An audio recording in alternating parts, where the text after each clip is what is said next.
Jansangram news, बातमीची सत्यता हीच आमची ओळख. गेल्या बऱ्याच दिवसांपासून जे आहे देवळीची निवडणूक एकदा रद्द होऊन पुन्हा एकदा लागली. त्यानंतर जे आहे ज्या प्रकारचं भागीरथी मुख्यमंत्रीसुद्धा इथे येऊन गेले आणि यानंतर माजी खासदार यांच्या धर्मपत्नी यांचा आपण पराभव केलेला आहे.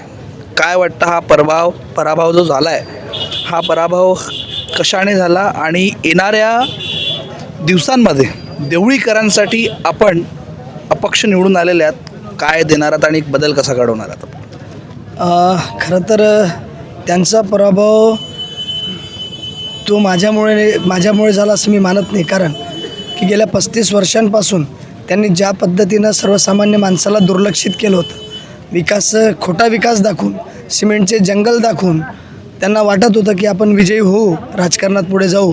परंतु हा जो विजय आहे हा माझा एकट्याचा नसून तो देवळीकर जनतेचा विजय आहे, सत्याचा विजय आहे. मी तर फक्त कारण मात्र आहे. मी एक छोटा कार्यकर्ता आहे, मी त्यांचा सेवक आहो.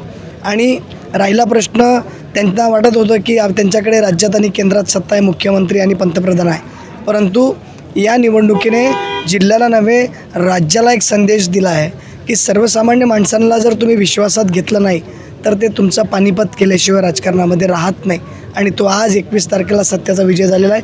मुख्यमंत्री महोदय येऊन गेले, परंतु लोकांची गरज काय, मुख्यमंत्री महोदय सांगताय काय, यातून त्यांना मुख्यमंत्री किंवा कुठलाही मंत्री संत्री कुठला रोड शोसाठी कुठला सेलिब्रिटी आणले असेल, त्यांनी पॉलिटिकली कुठले लीडर आणले असेल तर त्याच्याशी काही घेणं देणं नाही.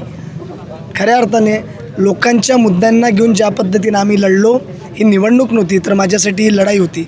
आणि सर्वसामान्य माणसांमध्ये एक विश्वास जागृत होणं गरजेचं होतं की कुणीतरी आमचा आधार आहे. आणि लढणाऱ्या नेतृत्वांमध्ये एक विश्वास येणं गरजेचं होतं की जर आपण प्रामाणिकपणे लोकांसाठी लढलो तर निश्चितपणाने लोक त्यांना साथ देतात. हा संदेश या निवडणुकीच्या माध्यमातून गेलेला आहे.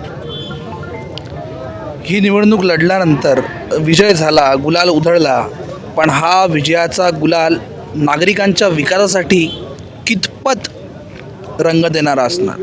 निश्चितपणे जनतेलाही माहिती होतं की मी कुठल्या पदावर नव्हतो, माझ्याकडे कुठली सत्ता नव्हती, माझ्याकडे कुठला पक्ष नव्हतो, परंतु निव्वळ शासनाचा निधी आणून सिमेंटचे जंगल उभारणे आणि काहीतरी खोटा विकास दाखवी ज्याच्याशी सर्वसामान्य जनतेचं काही देणं घेणं नाही.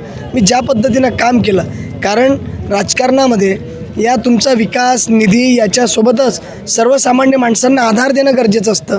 त्यांचे प्रश्न काय, त्यांच्या छोट्या छोट्या गरजा काय, छोट्या छोट्या अडचणी काय, याला घेऊन काम केलं आणि त्याच कामाच्या जोरावर आज जनतेने हा विजय दिलेला आहे. नक्कीच आपण जो झालेला विजय आहे आणि हा विजय हा नागरिकांच्या विकासात्मक दृष्टिकोनातून भविष्यात हा विजयाचाच गुलाल म्हणून ठरेल हे अपेक्षित करतो. आणि आपण ही निवडणूक जिंकले आहेत या सर्व बाबींमधून आपल्याला पुढील वाटचालीसाठी अभिनंदन देतो. खूप खूप धन्यवाद. जनसंग्राम न्यूज, देवळी.